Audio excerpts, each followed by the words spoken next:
E aí, opa. E aí, galera, tudo bem com vocês? Bom, desde já queremos agradecer a presença de cada um de vocês que está aí participando conosco, nos assistindo, que aceitou os nossos convites. E bom, nós vamos agora começar esse hangout, essa palestra. Nós somos do grupo 36 do Desafio da Danone e vamos, desde já, agradecemos a presença do nosso palestrante, que é o psicólogo, especialista em estresse e ansiedade, Gabriel Monteiro. É com você, Gabriel. Bom, gente, oi para todo mundo que está assistindo. Eu quero agradecer o convite, agradecer quem tá vendo aí essa palestra. A gente vai falar um pouco hoje sobre estresse e alimentação. Então, vamos contextualizar um pouco o que é o estresse, né? Então, o estresse ele pode ser visto assim. Uma pessoa pode falar que estresse para mim é um trânsito congestionado, é um trabalho é, um prazo de trabalho em cima da hora que eu tenho que resolver, é uma doença grave, é uma discussão que eu tive.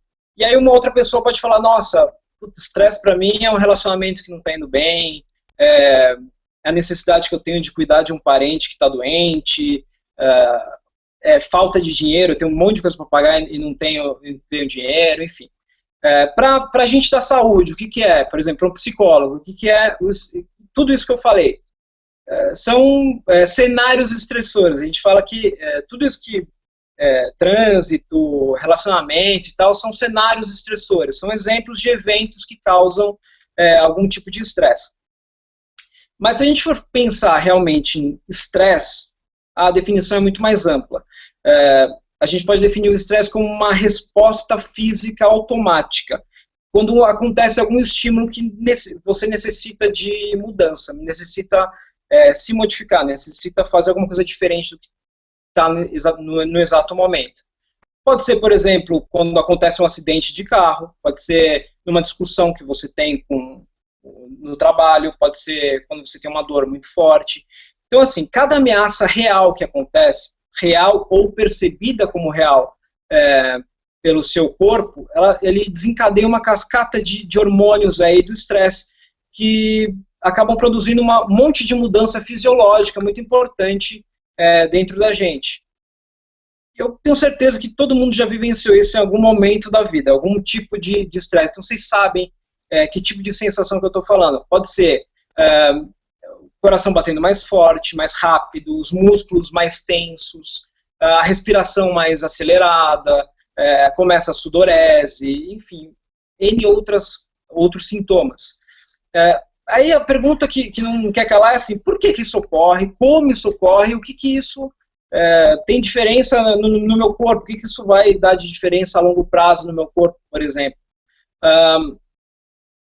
Eu vou dar um exemplo de um fisiologista de Harvard. Ele fez ele é um pesquisador, ele fez uma pesquisa a respeito, e ele descobriu que, por exemplo, o medo não é uma coisa só mental, só da mente. O medo ele também é físico, ele é produzido por glândulas suprarrenais, que a gente fala que é o quê? São glândulas que ficam em cima dos rins. Tá? E o que ele descobriu? Olha o experimento dele, que maluco. Ele colocou um monte de cachorro latindo e colocou um monte de gato preso em jaula. E aí os gatos, obviamente, ficaram super assustados, com medo e tal, e aí ele conseguiu isolar esse hormônio que era produzido na suprarrenal, e aí ele pegou esse hormônio e colocou em gatos que estavam super calmos. E o que aconteceu? Esses gatos começaram a ter reação física de medo. Então eles começaram a ter batimento cardíaco acelerado, pressão sanguínea alta, enfim, todos os sintomas que os gatos com medo estavam mostrando naquele momento. Então, assim, isso gerou a resposta de luta ou fuga, que eu acho que todo mundo conhece isso, que é o quê? É a resposta ao estresse, é a resposta física ao estresse, tá? Então os hormônios, os hormônios principais do estresse são a adrenalina e o cortisol, tá? São os dois hormônios que a gente considera principais em relação ao estresse. Então, devido a esse processo desses hormônios, isso começa a ter é uma coisa muito complicada de explicar agora, mas o que acontece? Esses hormônios começam a correr na corrente sanguínea da pessoa e isso vai gerando uma série de diferenças no corpo, exatamente pensando nessa luta ou fuga. Ou o corpo vai te preparar para você ou lutar ou fugir em relação a esses sintomas. Então, por exemplo, a sua respiração acelera, então o corpo puxa mais oxigênio. Aumenta, por exemplo, a energia, sua energia fica mais forte, maior. Por quê? Porque a glicose e a gordura que a gente tem armazenada dentro da gente começa a ser jogada para a corrente sanguínea, para você ter realmente mais essa energia. Seus sentidos ficam mais aguçados. Teu coração bate muito mais rápido, bate de 2 a 3 vezes mais rápido do que o normal. A pressão arterial sobe, vaso sanguíneo se contrai. Então, são várias coisas. O músculo fica mais rígido. Tudo para preparar teu corpo para lutar ou correr. Tá? Então, assim, os sistemas... além disso, isso é o emergencial. O corpo pega o emergencial para lutar ou correr. Mas o que acontece? Tem órgãos que não são usados. Então, por exemplo, intestino, estômago, eles cessam as atividades. Eles não produzem mais nada. Por quê? Porque o corpo está preocupado com outras áreas do seu corpo, né, para lutar ou fugir. O intestino e o estômago não valem a pena. Então, eles ficam suprimidos. Também tecido corporal, renovação celular também fica parado, tá? Então, qual que era a ideia? Que essa resposta ao estresse durasse minutos e depois voltasse à homeostase, que é o quê? O equilíbrio corporal. Mas depois de alguns estudos descobriu-se que isso era o ideal, mas que às vezes não acontecia. Então, vocês perceberam, acho que todo mundo percebeu, que a resposta do estresse ela pode ser muito útil, dependendo do caso. Né? Então, com o estresse, a adrenalina sobe muito. Você tem o teu corpo fica mais forte, você consegue fazer coisas tipo de super-homem. Tem um exemplo muito importante que eu sempre digo quando eu falo disso, que é o quê? Na minha família teve uma pessoa que cortou o braço muito fundo, estava quase perdendo o braço, e ele estava num sítio longe pra caramba da cidade. E eles tiveram que pegar o carro, ele e mais 4 pessoas pegaram o carro para ir até a cidade. Só que estava chovendo chovendo muito, e o que aconteceu? Atolou o carro no meio do caminho, e ele ia perder o braço. Uma dessas pessoas saiu do carro sozinho e levantou o carro, a traseira do carro, até conseguir desatolar o carro, com 4 pessoas dentro. Ele conseguiu isso porque o cara é super-homem, o cara é bombadaço, muito forte? Não, porque ele estava com um nível de estresse absurdo, muito alto, adrenalina bombando no corpo dele, e ele conseguiu fazer esse trabalho. Então, em alguns momentos, essa resposta de luta ou fuga é essencial para a gente em situações de perigo extremo, por exemplo. Tá? Quando ela é evocada de forma adequada, você consegue superar vários desafios. O estresse, falando assim bem por cima, ele tem 2 tipos básicos. O estresse positivo, que é o estresse de curto prazo, que é aquele negócio que ele estimula as pessoas a convocar, a acessar recursos, a superar obstáculos. Então ele é um estresse positivo, ele te ajuda. E tem o estresse negativo, que é o estresse contínuo, que é o estresse de longo prazo, que ele desgasta você, ele acaba com a sua capacidade de se adaptar, de lidar e enfrentar situações, de pensar, enfim. Ele começa a fazer com que você decaia de produção muito rápido. Então, assim, o estresse bem dosado, ele é capaz de fazer com que você alcance alta performance em tudo que você faça. O problema é que o ponto limite entre você alcançar alta performance e logo depois de você cair muito de performance é muito pequeno. Então, assim, e depende muito de pessoa para pessoa. Tem gente que tem um limite maior, tem gente que tem um limite menor, tá? Mas é importante que você... E as pessoas são estimuladas ao estresse de formas variadas. Tem gente, por exemplo, que gosta muito de uma situação, acha aquela situação ótima, fazer tudo, e tem gente que odeia a mesma situação, o mesmo tipo de cenário, e odeia, se sente muito mal, estressado e tal. Então depende muito de pessoa, tá?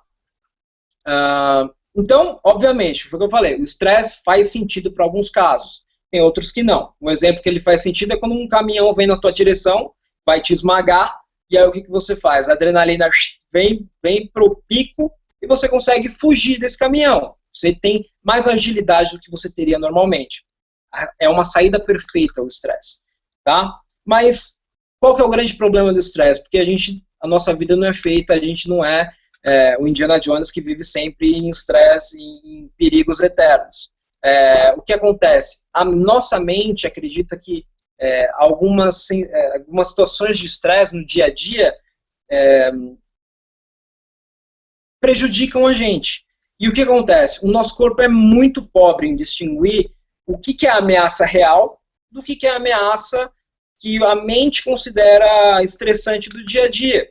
Então, por exemplo, ansiedade, raiva, pode estar relacionado com coisas bestas de estresse, por exemplo, como um trânsito, ou, sei lá, o teu cachorro fez xixi no chão, você ficou bravo. Obviamente que isso não vai gerar um estresse, só quando a pessoa está muito estressada mesmo. Mas, assim, situações que são chatas, que geram um pouquinho de estresse, o corpo não entende isso. E dependendo de como a mente reage em relação a isso, o corpo responde da mesma forma. Ele dá essa resposta do estresse da mesma forma que se você tivesse que fugir de um caminhão. Então, isso começa a ficar preocupante, começa a ficar causar problemas de saúde. Pensamentos negativos. Então, quanto mais você pensa negativo, pensar negativo é pensar no futuro de forma negativa. Ah, não vai dar certo. Ah, putz, nem vou fazer porque não vai dar certo, vai ter algum problema e tal. E isso vai gerando outros ciclos de estresse, de sintomas de resposta ao estresse em cima disso. Então, assim, vai gerando uma tensão muito grande, problemas, e o corpo começa a responder em forma de problema de saúde. Então, um bom exemplo de problema de saúde, por exemplo, é a hipertensão, que é a pressão arterial elevada, que o estresse pode causar, baixa imunidade, que o estresse pode causar também. Então, você fica mais suscetível a resfriado, a doença comum, e outras coisas, como doenças de pele, ansiedade, constipação, dores de cabeça, problemas para dormir, enfim, tá? Eu sei que cada um de vocês tem um jeito para lidar com o estresse. Eu sei porque eu trabalho com isso, todo mundo tem um jeito de lidar com o estresse. Pode ser de uma forma saudável, pode ser de uma forma não saudável. A gente tem os dois.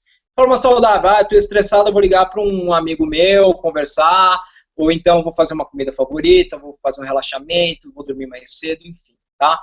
Formas que não são boas, automedicação, então a pessoa pega um relaxante, pega alguma coisa, comportamentos não saudáveis, então ela é agressiva, ela fuma demais, ela bebe demais, ela come demais, e isso gera ganho de peso, tá? Então a gente vai focar aqui hoje na alimentação de forma geral. Mas existem muitos outros métodos de gestão de estresse, como relaxamento, que é respiração focada, meditação, yoga, tá? Outro tipo é reestruturação cognitiva, que é o pensamento positivo da psicologia positiva, exercícios físicos, ter atividades sociais, tá? E alimentação saudável. Então, você escolher o tipo de alimento que você vai comer, você pode ajudar ou amenizar os sintomas do estresse dentro do seu corpo. Você pode piorar ele ou amenizar. Porque, assim, o estresse relacionado com comida, ele pode ajudar ou piorar na hipertensão, numa doença cardíaca, numa diabetes, que o estresse também é responsável por isso. Tá? Então, ele afeta diretamente o nível de estresse e ansiedade. Já, por exemplo, a obesidade ou gente que está muito acima do peso, muitos casos estão relacionados são associados a uma pessoa que vive muito estresse ou que é muito ansiosa e fica gerando um loop. Tá? Sempre, eu tô gordo, não consigo emagrecer, vou comer, e aí tô triste, vou comer, e assim vai. Então a comida, ela simboliza muito mais do que simplesmente um sustento, ela simboliza alívio de ansiedade, preencher um vazio. Então, o ideal é coma comida saudável em quantidade certa, que é o caminho certo para você. Primeiro manter o seu nível de energia, saúde, e aí controlando o estresse de forma tranquila. O que eu digo assim para todo mundo? Café da manhã, come fruta, come cereal integral, um iogurte natural, coisas leves e saudáveis, tá? Almoço e janta, dá uma olhada no seu prato. Metade do prato, bota aí de legume, coisas mais saudáveis, um quarto do prato de grãos, e no outro quarto do prato, bota aí uma proteína magra, frango, carne leve, né, peito de peru, esse tipo de coisa. Então, no geral, cuidado com beliscar. Beliscar, não beliscar de machucar o outro. Beliscar, pegar coisinha para comer durante o dia inteiro. Cuidado com isso, tá, gente? Isso é uma coisa que faz você engordar muito, é isso. Então, se vai beliscar, pega potezinho com medida certa. Tenta não estocar coisa em casa que vai te fazer mal. Então, em vez de estocar sorvete na geladeira, estoca fruta. Se você tiver muita vontade de sorvete, você vai ter que sair de casa para pegar. Então, evita se cercar de coisa que faz mal, né? No geral, coma pratos menores. Prato grande, mesmo que inconscientemente, gera porções maiores do que você precisa para comer. Evite comer a segunda vez. Tá com fome? Pega uma fruta. Tenta tomar uma bebida quente antes da comida, um chá, uma sopa, que isso dá saciedade. E antes de beliscar, pensa se você está comendo porque está morrendo de fome, ou você está comendo porque você está com tédio, você está ansioso, estressado. Porque, assim, se não for um motivo de comida, de fome, tenta fazer outra coisa, tenta buscar outra forma. Tá? A última coisa que eu quero falar para vocês é comer de forma consciente, isso é fundamental. Eu, por exemplo, antigamente eu comia fast food porque eu estava atrasado para ir para encontro, palestra e tal, eu comia fast food no carro dirigindo, enquanto eu ia para o lugar, eu enfiava o pão inteiro na boca e fazia uma loucura. E o que isso acontece? Qual que é o problema disso? A gente vive numa cultura de correria, a gente tem que fazer tudo para ontem. E o fast food, a junk food, é a comida mais rápida de se encontrar, é a prática mais fácil quando você está correndo de pegar. O que acontece é que isso, além de te fazer mal para a saúde, isso é uma forma, comer rápido é uma forma de você comer mais do que você precisa. Por quê? O teu cérebro, ele dá o sinal de plenitude, de estou satisfeito, depois de 20 minutos que você começa a comer. Então, assim, se você come muito rápido, vou bater um pratão de, sei lá, 1 quilo em 10 minutos. Você vai pegar de novo, porque você tá cheio, mas você não tá saciado. Então, coma mais devagar, isso é fundamental. Tá? O ideal seria que vocês comessem carboidratos refinados, então não comessem carboidratos refinados, não comer doce, pão, bolo, cerveja, bebida alcoólica de forma geral. Adoçante artificial é ruim, gordura trans, essas coisas, então evita fritura, esse tipo de coisa. Tá? E o que é legal comer? Muita fruta, muito legume, tenta beber 2 litros de água por dia, tenta não tomar muito café, se tomar café, toma pouco e não toma com açúcar, tenta refinar o paladar aí em relação a doce, de forma geral, que isso causa problema. Então, ser capaz de reconhecer quanto o seu estresse é importante e o quão você entende esse estresse, isso pode ajudar rapidamente a você neutralizar a resposta do estresse. Então, para isso, é importante que a gente tenha esse contato, essa palestra, entender e identificar esses sinais de estresse para comer direito, para fazer um exercício e para fazer uma gestão de estresse melhor para a sua vida. Muito obrigado, Gabriel. A gente vai interromper agora a transmissão ao vivo e continuaremos aqui pelo Google+. Quem tiver alguma dúvida, é só enviar. Valeu, galera. Obrigado pela participação de todos. Valeu, povo.